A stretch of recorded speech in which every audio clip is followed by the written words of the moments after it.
Saturday morning. I think it's Saturday. Yeah, Saturday morning. Hey, I hope y'all doing good and taking care of yourselves. So today, this life lesson is going to be a tough one.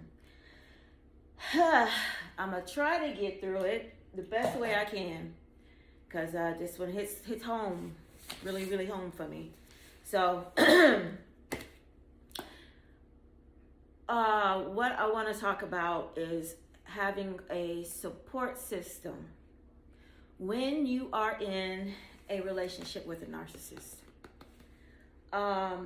First off, let me say that I have been trying to figure out how to talk on this subject because I didn't know how it was going to come out or the words to say, so y'all just bear with me.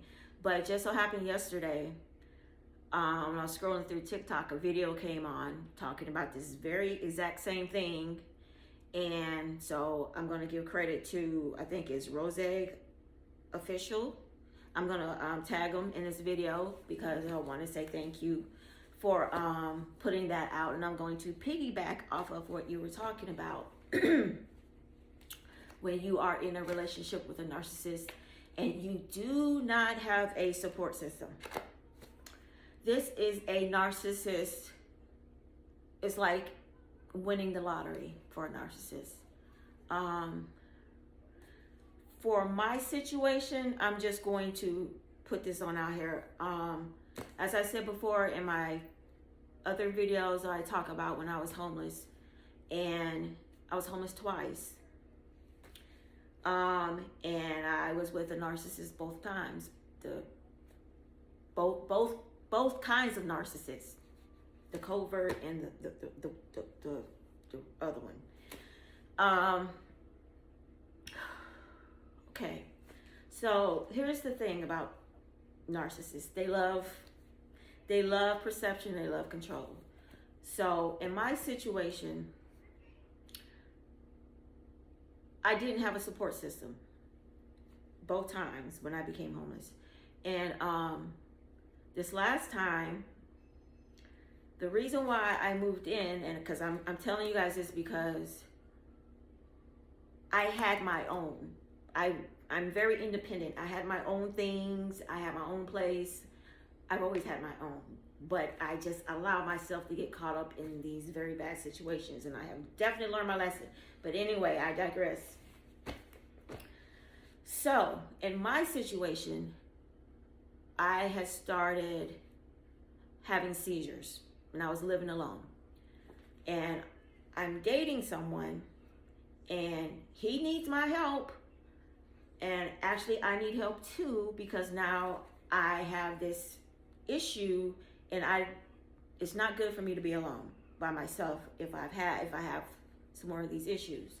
So I made it very clear to him, if I move in with you, you have to understand you are going to be my next of kin. You are going to be and you're my emergency contact. He claimed he understood this. Understandable. I did not realize at the time he was a narcissist. Moving forward, move in, things are happening. Let's move forward to me having surgery. And I'm with a narcissist, not realizing that this person is a narcissist and how deep this shit really goes. Not having a support system and having nobody but this person as your only source of anything. This person is supposed to be taking care of you while you heal. That is a horrible place to be. That is one of the scariest places to be. And then you add in alcoholism.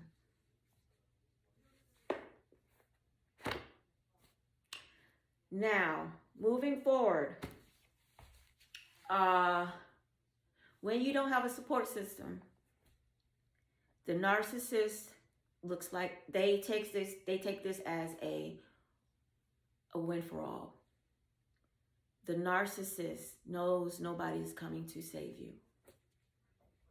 The narcissist knows that the only people that you know are their family. And their family may love you very, very much. But here's the bad part about that. The more the family loves you, the more the narcissist becomes jealous, because now you're taking attention away from them. So now you're even more of a threat and you don't even realize it. You have no idea. So now the level of, in my opinion, the level of evilness that you have to go to want to harm somebody simply because you can. Simply because nobody is coming to save that person. And then they have the audacity to tell you, now I know why nobody wants to fucking be with you, why you don't have no fucking family. All of this while I'm trying to heal. Now, here's where it gets beyond my thoughts, beyond any way I could ever think, because you have to be on another level to think on how deep a narcissist will go to have this power over you, because now you are this thing. You're no longer human to them. You are a thing. You owe them. You have to do what they say. That's a tough situation to be in. 2 days before I escaped, things had started getting way out of hand. He wasn't working. He had no plan to go back to work. And when I asked about the plan, he said he had one. He didn't have one. So that solidified in my head that I'm not going to be able to do this. I didn't say this out loud, but I just knew it wasn't going to last much longer, because nothing was getting better. Everything was getting worse. Everything was getting worse. And the last 2 days I was there, I could feel it in my gut. Something was leading up to something. Because the last 2 days, I came in from the gym, took my shower, went into the living room where he was, and he would automatically start in on me. And little did he know that on that last day, he made a comment to me that ran chills through my body. It was the first time in my life where I really, truly had no doubt in my mind my life was in danger. He made a statement to make it seem like it was him that was going to harm himself. But I knew better. That wasn't what the plan was. I knew. In my heart of hearts, I knew. And add that to all the little details that he thought I hadn't picked up along the way over the months leading up to this very moment. I had my little file cabinet right here in the back of my head of little details. And you take those details, and then you take what was happening in those last 2 days. When you grow up in a house where there is abuse, and you never know one day to the next when your parent is going to beat you for something, and you become very hyper vigilant. You become very aware of everything around you. So me having grew up in an atmosphere where I always have to walk on eggshells and be vigilant. Now I'm an adult. And that same feeling is coming back. Except it's coming back, and it's coming back stronger. That night, after he did all his punching the walls and all of that, he slept fine. I had done laundry that night, and I had folded up the clothes I had, you know, for maybe like a week or whatever. And I didn't put the clothes away. I couldn't put the clothes away. I just left them in the laundry basket. I barely slept that night.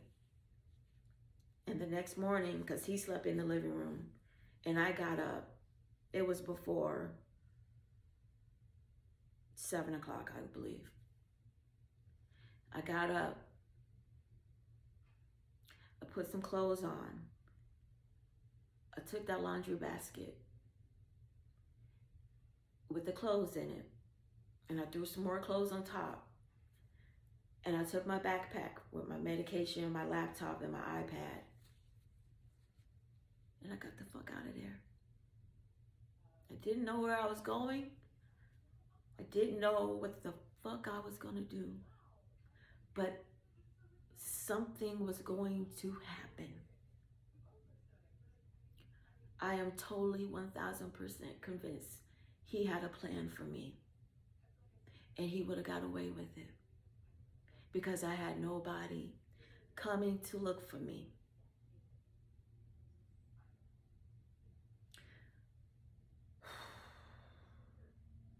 When I tell y'all, I had to come to grips with realizing that somebody intentionally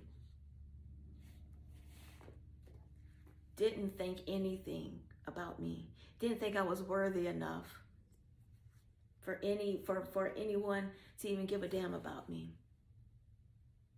That is a scary place to be when you have nobody that's gonna come looking for you. Nobody's gonna check up on you. It is scary. It is a scary place to be, y'all.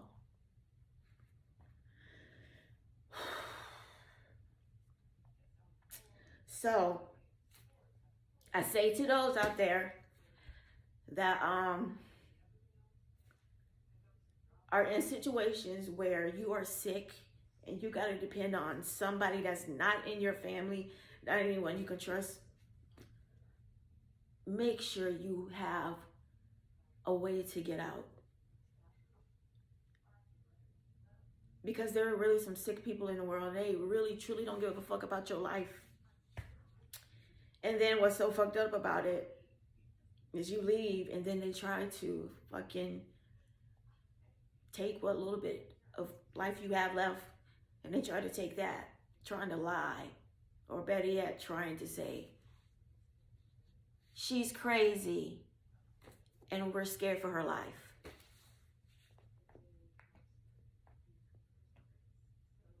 So, having said all that, be careful out there, y'all. If you do not have a support system, as the guy said in his video, by all means, don't give up your shit for nobody. And speaking of, don't give up your shit, both times when I was homeless, I had to leave my stuff behind. I had no choice. I had no choice. And I was perfectly fucking okay with it, because I looked at it as the more shit I get rid of, the less shit I have to carry into my new life, which is where I'm at right now. And even though all that shit happened to me, nobody can tell me nothing about God. Not my God, not mine. Because I know for a fact, it is only by God that I got the fuck up out of there where I was. And it's only been God that has got me out of all these situations where I have not had anyone except for me and God. So I'm going to stop now. So I just really want to stress, and I want to put this warning out there. Please, do whatever you can to protect yourself if you do not have a strong, trustworthy support system. Because even your support system, even if it's not your partner, they can be just as bad too. So make sure that these are trustworthy people and they care about human life, period. Okay? So I'm going to end this now. I hope everybody has a happy Saturday.